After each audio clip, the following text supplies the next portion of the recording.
Hello and welcome everybody to another episode of Books in Bytes. Today, we're diving into a really fascinating book. Oh, yeah.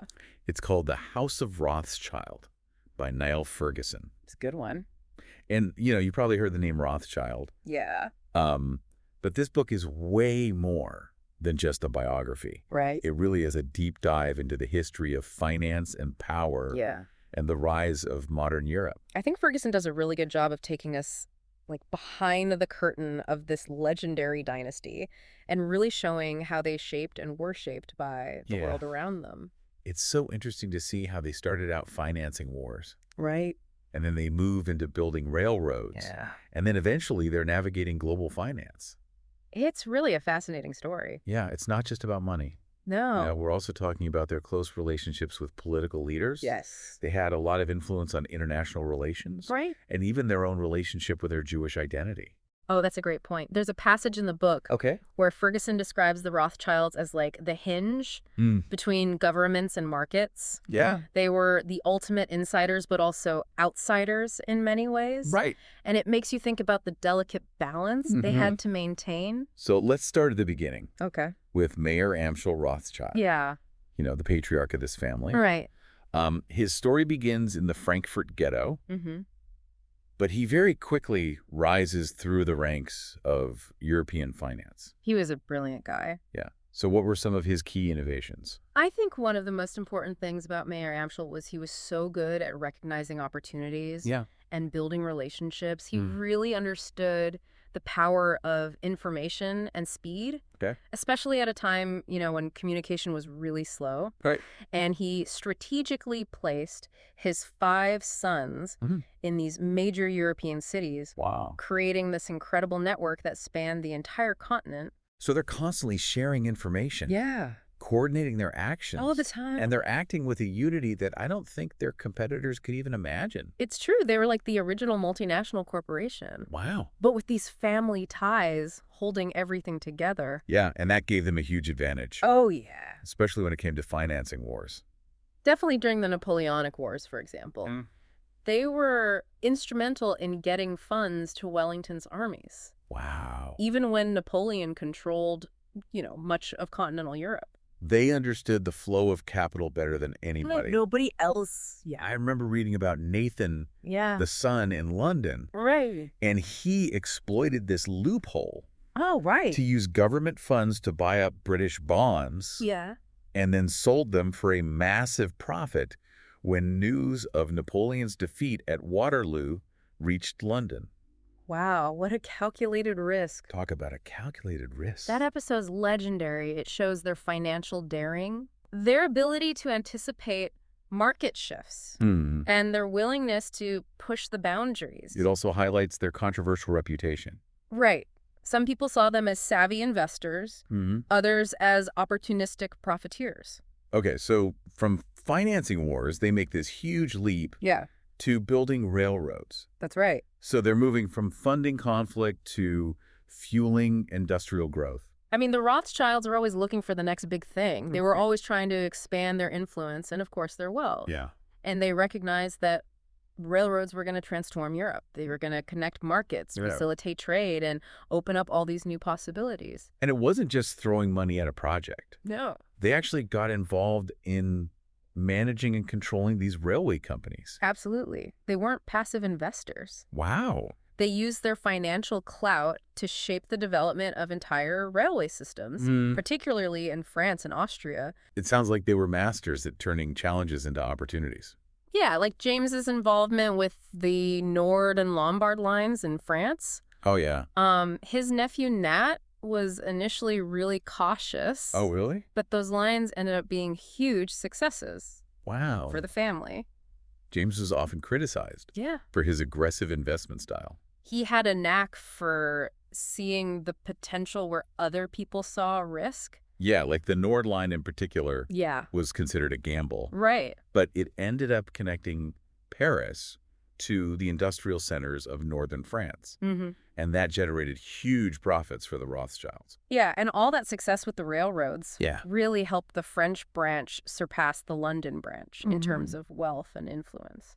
It's really interesting how the center of gravity within the family shifted over time. Yeah, it wasn't always a smooth transition. Yeah. There were definitely some rivalries and disagreements. Of course. And power struggles between the different branches. But they always managed to maintain a remarkable degree of unity, It's true. especially when facing external threats. Right. And speaking of threats, Yeah. the 19th century was full of them. Oh, yeah. Political upheavals, revolutions, financial It was crises. a chaotic time. So how did the Rothschilds navigate all of that? Well, they weren't just observers. They were often right at the center of these events. Yeah. Like, take the 1848 revolutions, for instance. Oh, yeah. You know, these uprisings just swept across Europe. Right. They challenged the established order and sent shockwaves through the financial markets. It must have been a crazy time for them. Oh, it was a chaotic time. So how did they respond to all that? They did what they always did, adapt and strategize. They knew they needed to be flexible, adjust their investments, hedge their bets. Right. And they used their massive network to gather information, assess the risks, and make calculated decisions. I was reading about Salomon, Yeah. the head of the Vienna branch. Right. He actually lost money during the revolutions. Yeah, Salomon was a bit of a maverick, known for his risky ventures. So did that shake the family's confidence? Well, Salomon's losses definitely caused some concern. Oh. You know, it highlighted the dangers of overextending yourself, Yeah. the importance of maintaining financial discipline, Right. but it also sparked these important conversations about risk management and the need for a more cautious approach in certain markets. It's fascinating how they were able to learn from these mistakes and adjust their strategies. They were constantly evolving, but they Yeah. always held on to those core values. Right. Unity and shrewd financial management. Exactly. And this ability to adapt was so crucial as they navigated this changing political landscape of the 19th century. Absolutely. They had to deal with nationalism, shifting alliances between the European powers, and this constant threat of war. Oh, yeah. Speaking of war, Yeah. let's talk about the Crimean War. Russia against Britain, France, and the Ottoman Empire. How did they get involved in that? They were initially hesitant to finance the war Okay. because they recognized that it could destabilize Europe, Right. disrupt trade. Yeah. But they also understood the importance of maintaining those good relationships with Okay. the British and French governments. So they ended up financing both sides of the conflict. It was a delicate balancing act. Yeah. That seems so risky. They provided loans to the British government, Yeah. but they also maintained their business ties with Russia. So they were trying to play both sides. They're trying to mitigate the risks, Okay. ensure that no matter who won, they would emerge from the conflict relatively unscathed. It's incredible how they were able to do that. It speaks to their diplomatic skills Yeah. and their understanding of international finance. They were masters at playing the long game. They knew that their success depended on that reputation, reliability, discretion, the ability to deliver results, Even in the most difficult situations. even in the most challenging circumstances, yeah. Now, the book also delves into their personal lives. Yeah, Their relationships with each other. right. And their growing integration into European society. It adds another layer of complexity to their story. It does. You know, they were this incredibly wealthy and influential family, Yeah. but they were also bound by tradition duty and a strong sense of Jewish identity. It seems like they had a very complicated relationship with their own success. It was a constant tension Yeah. between assimilation and maintaining their cultural identity. Right. They're building these opulent mansions, amassing these art collections. Right, socializing with royalty. But they also continue to support Jewish charities, Yeah. advocate for Jewish communities facing persecution, and maintain their religious traditions. It's a reminder that even as they were integrating into the highest levels of European society, Yeah. they were still very much aware of their outsider status. And that's reflected in their philanthropy. They were Absolutely. incredibly generous. Yeah. But they often focused their giving on Jewish causes. Both locally and internationally. It was a way of giving back to their community Yeah. and asserting their identity in a world that often sought to marginalize them. One really striking example is their involvement with the Jews' Free School in London. Oh, yeah. They didn't just donate money. Right. They actively participated in its governance. Oh.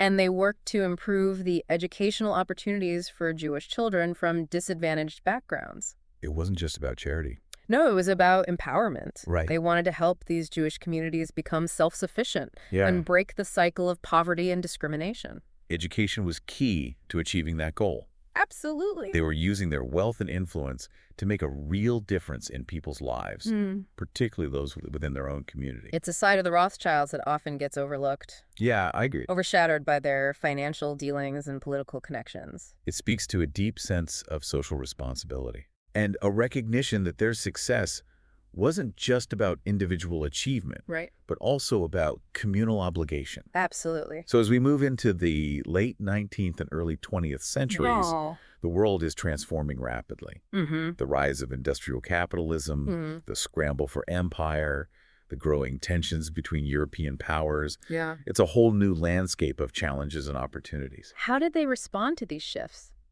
That's a great question. Well, they were never ones to shy away from a challenge. Yeah. They recognized that the world was changing. Right. And they adapted. So they expanded their investments. Yeah, into new areas like mining and industrial production. The book mentions their involvement in the copper market, Oh, right. specifically acquiring a controlling stake in the Rio Tinto mines in Spain. That's a great example of their foresight. They recognized the growing importance of copper in the electrical engineering industry, and they made a strategic decision to invest in this key source of this valuable commodity. That was a risky move. It was a risky move, but it paid off. Yeah. They had this knack for identifying emerging industries, the ones that were going to shape the future. They weren't just following trends, they were anticipating them. And that's what set them apart from their competitors. Yeah, they weren't just bankers, they were visionaries. Right. They understood what was shaping the global economy, and they positioned themselves to capitalize on those trends. But their involvement in empire wasn't without its complexities. Right. The book details their relationship with British imperialism, particularly in Egypt and South Africa. What drove their involvement? Well, I think it was a mix of opportunity and obligation. Okay. On the one hand, they saw the potential for profit in these new markets. Makes sense. On the other hand, they felt a sense of duty to support British interests. Especially when those interests align with their own. Exactly. One event that really stands out is the British purchase of the Suez Canal shares in 1875. Oh, yeah. Disraeli turned to Lionel for help with that one. He did. It was a complicated transaction. It went beyond just financing. Right. Lionel used his connections and influence to help secure those shares for Britain. Wow. And solidified their control over this strategically vital waterway. It sounds like a real power play. It was maneuvering behind the scenes to shape the course of history. Exactly. And it highlights their continuing role as financial diplomats. Yes, operating at the highest levels of government, shaping international relations through their financial clout. But their involvement in empire wasn't always smooth sailing. No, in South Africa, they clashed with Cecil Rhodes. Oh, right. The diamond magnate. Yeah. A fervent believer in British expansion. So the Rothschilds and Rhodes represented two very different visions of empire. Rhodes was driven by this belief in British supremacy and the need for territorial expansion. Right. But Natty was more cautious. Okay. He preferred a more pragmatic approach, economic development and political stability. Their clash over the Transvaal is particularly interesting. Yeah, Natty actually considered financing the Boer Republic. Wow. Which would have directly undermined Rhodes' plans. He recognized the economic potential of the Transvaal? He did. But he also saw the dangers of provoking a conflict with the Boers? Absolutely. He understood that war would be costly. Yeah. Financially and politically. He also seemed more open to working with diverse groups within the empire. Yeah, he even suggested a plan to subsidize the settlement of Russian Jews in South Africa. That's a stark contrast to Rhodes's vision. It is. Natty's vision of empire was much more inclusive than Rhodes's. Right. He understood that a stable and prosperous South Africa would require the cooperation of all its inhabitants. Not just the British. Exactly. But ultimately, war did break out. It did, between the British and the Boers. So how did the Rothschilds navigate that conflict? They walked a tightrope. Okay. They recognized the need to support the British war effort, but they also wanted to minimize the financial and economic disruption caused by the war. Right. They used their influence to promote a negotiated settlement and provide humanitarian aid to those affected by the war. It's like they were constantly trying to find that balance between their financial interests and their broader political and social concerns. It's what makes their story so fascinating. Yeah. They were masters at navigating these complex situations. Right. Always trying to protect their interests, but also play a constructive role in the events of their time. So we're moving deeper into the 20th century now. Yeah. And the world is about to change even more. The First World War is on the horizon. Right. Unprecedented levels of destruction, social change. So how will the Rothschilds, this family that had built its fortune on stability and predictability, how will they cope with this new era of uncertainty and violence? I think World War I was a real turning point for the Rothschilds, not just for the world, but for them as a family and a business. It really challenged how they did business, their international network, even their family unity. It's hard to imagine a family that had, financed wars for generations. Right. Yeah. Suddenly facing a conflict that could destroy everything. Exactly. Their strength had always been their ability to operate across borders. Yeah. Leverage information, capital flows to their advantage. Right. Yeah. But the war disrupted all of that. Wow. Created barriers and uncertainties that they'd never dealt with before. And the rise of nationalism. Oh, yeah. Must have made things even more complicated. Definitely. With family branches all across Europe. Right. How did they reconcile their loyalties? Well, it wasn't easy. Yeah. The book talks about some, debates and disagreements within the family. Oh, really? Like Natty, for example, the head of the London branch. He initially thought the war could be contained, even suggested that France should, try to restrain Russia. Yeah, that seems like a pretty naive hope. It does in hindsight. I think it reflects kind of a generational divide within the family. Okay. Natty and his peers came of age in a world where diplomacy and financial leverage usually worked. Yeah. But the younger generation... The ones who would actually have to fight the war. Exactly. They saw the world differently. So did they profit from World War I? No. Actually, not really. Oh, wow. The scale and the nature of this war was just different. Okay. Governments were borrowing huge amounts of money. They relied more on central banks and less on private financiers like the Rothschilds. So their role was diminishing. Yeah, it really was a financial turning point. Not just for the world. For the Rothschilds, too. It forced them to adapt. Yeah. Reconsider their place in this new financial order. And it showed how vulnerable a family business could be when it was so closely tied to the fate of nations. What about the interwar period? Yeah. All the economic instability, the rise of these extremist ideologies. It was a very challenging time. The Creditanstalt crisis in 1931 was a big blow. Right. This was an Austrian bank with close ties to the Rothschilds. Okay. It went bankrupt. Wow. Sent shockwaves through the European financial system. That's almost symbolic of the collapse of the old order. And then, of course, the rise of the Nazis in Germany. Yeah? That was a direct threat to the family. How so? Well, the Nazis' anti-Semitism was brutal. Right. The Rothschilds, with their history of financial success, became targets of propaganda and persecution. So what happened? Their assets were seized. Wow. Their businesses were Aryanized, and family members were forced to flee. It's a reminder of how quickly things can change. Yeah. How even the most powerful families are vulnerable. To the tides of history. So they survived, rebuilt, adapted in the post-war world. Yeah. That's incredible. It's remarkable. What happened to the Rothschilds in the latter half of the 20th century? Well, the world had changed a lot. Of course. The old centers of financial power were being challenged by new players. Like in the United States. Especially the U.S. But the Rothschilds didn't disappear. No, they adapted again. How so? They diversified their investments, expanded into new markets, embraced new financial techniques. The book talks about Guide to Rothschild, who led the French branch. He was key to their resurgence. He knew they had to modernize, move beyond that traditional model of private banking. So what did he do? He pushed the bank into new areas like mergers and acquisitions. Interesting. And he led the reunification with the London branch. So they came full circle. They did. Back to that principle of family unity. It was a strategic move, allowed them to pool resources and expertise, compete on a global scale in this new financial world. What a legacy. It's a complicated one, full of highs and lows. Right. They were masters of finance, architects of industry. Major players on the world stage. But they were also a family. Always a family. Bound by their history. Their values. Their ambitions. Their story reminds us that even the most powerful dynasties can be affected by the forces of history.